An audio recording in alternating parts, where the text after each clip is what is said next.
Je tiens tout d'abord à ma qualité de ministre de l'Enseignement supérieur, de la Recherche et de l'Innovation à m'incliner respectueusement devant la mémoire de Abdoulaye Ba, étudiant en licence 2 à la faculté de médecine, de pharmacie et d'odontostomatologie.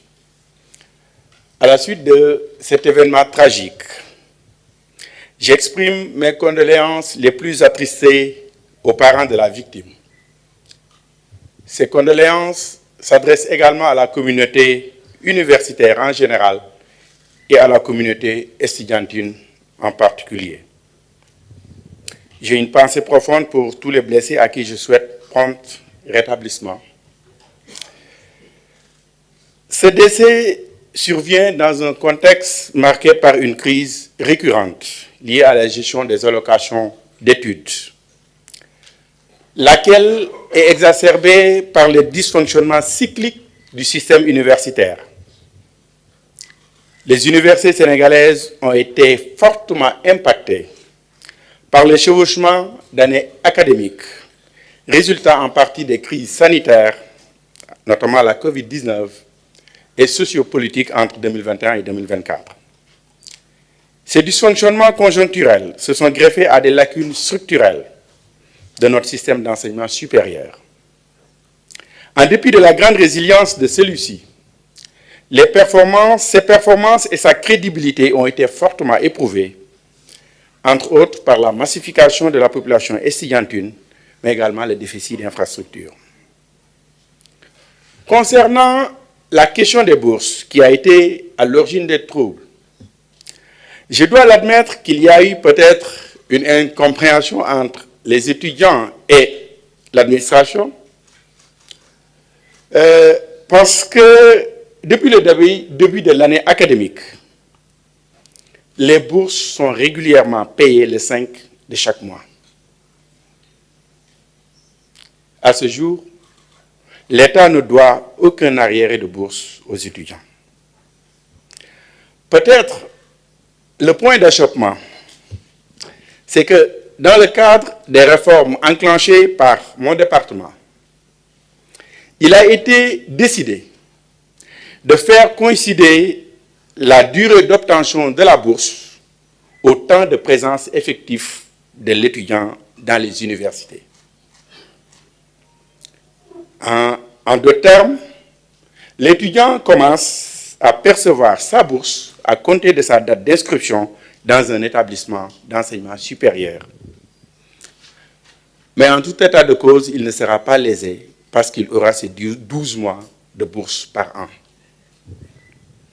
Et cela permettra d'arrimer le calendrier académique au calendrier des bourses. C'est pourquoi il est difficile de comprendre que les étudiants décident de se restaurer sans payer les tickets subventionnés à 90% par l'État. À titre d'exemple, l'étudiant paye 250 francs par jour, 50 francs pour le petit déjeuner, 100 francs pour le déjeuner et 100 francs pour le dîner. Ça fait 250 francs par jour. Et l'État paye 2250 en moyenne aux repreneurs par jour. Et je dois rappeler aussi que le Sénégal, c'est un pays qui dépense énormément dans le sous-secteur de l'enseignement supérieur, de la recherche et de l'innovation. Si on considère l'indicateur dépenses publiques par rapport au PIB par habitant, le Sénégal est devant les pays du Nord comme les États-Unis. Nos voisins, nous sommes de très loin devant la Côte d'Ivoire et le Ghana. Et je dois rappeler que cette année, l'État a dépensé l'année 2025, 105 milliards de bourses d'études. À titre de comparaison, nos voisins ivoiriens sont à 39 milliards, le Bénin est à 12 milliards. Vous dire que le Sénégal est un pays qui dépense énormément dans les œuvres sociales et les allocations d'études. Un autre fait aussi qu'il faut révéler, c'est que le profil des leaders du mouvement étudiant, il faut oser l'avouer, c'est un problème dans nos universités. Si je prends un exemple, un des leaders les plus en vue du collectif des amicales de l'UQAD, c'est un étudiant qui a 31 ans, qui n'a pas encore terminé son master. Et il a fait 10 ans à l'UQAD depuis 2016. Pour des études de master qui doivent durer 5 ans, on ne peut pas faire 10 ans et continuer à diriger le mouvement étudiant. C'est des questions sur lesquelles nous devons avoir le courage de discuter. Il est également établi que certains dirigeants d'étudiants subissent des influences extérieures, plus particulièrement l'influence de politique. Autre chose que je dois préciser à l'endroit des Sénégalais, c'est que les franchises universitaires n'ont jamais été violées par l'État. L'article 2 de la loi 94/79 relative aux franchises et libertés universitaires est très clair. L'article 1er dit que les universités du Sénégal bénéficient du régime des franchises et libertés universitaires qui garantissent aux enseignants et étudiants, dans le respect des lois et règlements, les principes d'objectivité, de tolérance, l'exercice des libertés indispensables au développement de l'enseignement supérieur. Et l'article 2 dit, en application du régime des franchises et libertés, l'espace universitaire est placé sous le statut d'autonomie de police administrative. Mais, je le précise, le décret a défini qu'est-ce qu'un espace universitaire. L'espace universitaire comprend les facultés, les unités d'enseignement et de recherche, les instituts et établissements d'enseignement supérieur. Cela veut dire que le campus social n'est pas pris en compte dans les franchises universitaires. Et beaucoup de nos compatriotes font cette erreur. Le campus social, c'est comme un quartier de Dakar.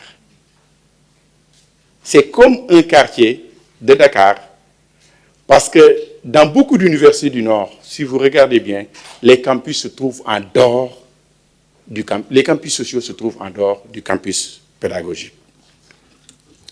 Donc, aujourd'hui, les défis sont immenses pour le secteur de l'enseignement supérieur. Et l'immensité des défis requiert une grande introspection, une synergie des intelligences, une synergie des intelligences collectives et un sens élevé des responsabilités. Un tel challenge impose une culture de l'apaisement de la part de tous les acteurs du sous-secteur de l'enseignement supérieur et un engagement constant de toutes les parties prenantes. Cet esprit a toujours animé la tutelle, qui a privilégié les concertations à différentes échelles. Dans cette perspective, le MESRI a initié une série de concertations. Il en est ainsi des assises de l'enseignement supérieur du 21 au 25 juillet 2025 relatives à l'agenda national de transformation de l'enseignement supérieur, de la recherche et de l'innovation. Les conclusions consensuelles consignées dans le rapport Antesri m'ont été soumises pour transmission au président de la République. En ma qualité de ministre, j'ai également de façon régulière reçu les représentants des syndicats d'enseignants-chercheurs et de PATS, mais surtout des étudiants. Je dois préciser que j'ai reçu à 4 reprises les délégués des amicales, du collectif des amicales de l'UQAD. J'ai reçu ces étudiants pour favoriser un dialogue inclusif en vue de résoudre des crises ou de retenir avec eux des solutions préventives. Les structures du ministère de l'Enseignement supérieur, de la Recherche et de l'Innovation dans toutes leurs composantes ont également initié à des intervalles réguliers des concertations avec les acteurs dans leurs compétences sectorielles. Sous mon impulsion, le directeur des bourses a aussi initié des concertations sur les esquisses de réforme des allocations d'études afin de garantir l'efficacité dans la gestion des bourses et une meilleure inclusivité sociale, compte tenu des consultations régulières avec les amicales d'étudiants de toutes les universités sénégalaises. Je peux le dire, j'ai reçu presque les amicales de toutes les universités sénégalaises. Et lors de la crise du mois de novembre également, le Premier ministre et le président de l'Assemblée nationale ont reçu les amicales, le collectif des amicales de l'UCAD pour échanger sur la question des allocations de bourse.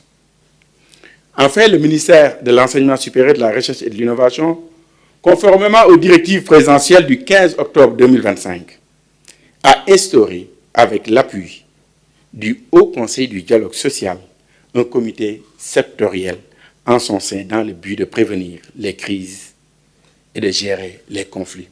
Et le ministère a déjà organisé, avec la forte présence des étudiants de toutes les universités, un atelier de renforcement des capacités sur le dialogue social. Donc cet atelier a été organisé du 26 au 28 décembre 2025. Toutefois, la mise en œuvre des réformes structurelles constitue une exigence pour reconstruire un enseignement supérieur de qualité au service exclusif des étudiants, du développement du capital humain, de la recherche et de l'innovation. Les dysfonctionnements observés au niveau des structures académiques plaident pour ces réformes. Les mener n'est pas une simple exigence de l'heure. Soucieux de garantir une formation de qualité et promouvoir l'excellence, je demeure convaincu que ces réformes relèvent de l'éthique, de la responsabilité que nous impose notre sacerdoce, celui de poser les jalons d'une vision renouvelée des universités sénégalaises et au-delà de tous les établissements d'enseignement supérieur. Avant de finir, je voudrais prier pour le repos de l'âme du disparu, l'étudiant Abdoulaye Ba. Mais je voudrais également appeler solennellement les étudiants au calme, à la retenue, à la non-violence, à la concertation, au dialogue et à la dignité. La vie humaine est sacrée. C'est dans l'apaisement et la responsabilité que nous honorerons la mémoire de l'étudiant disparu. Je vous remercie.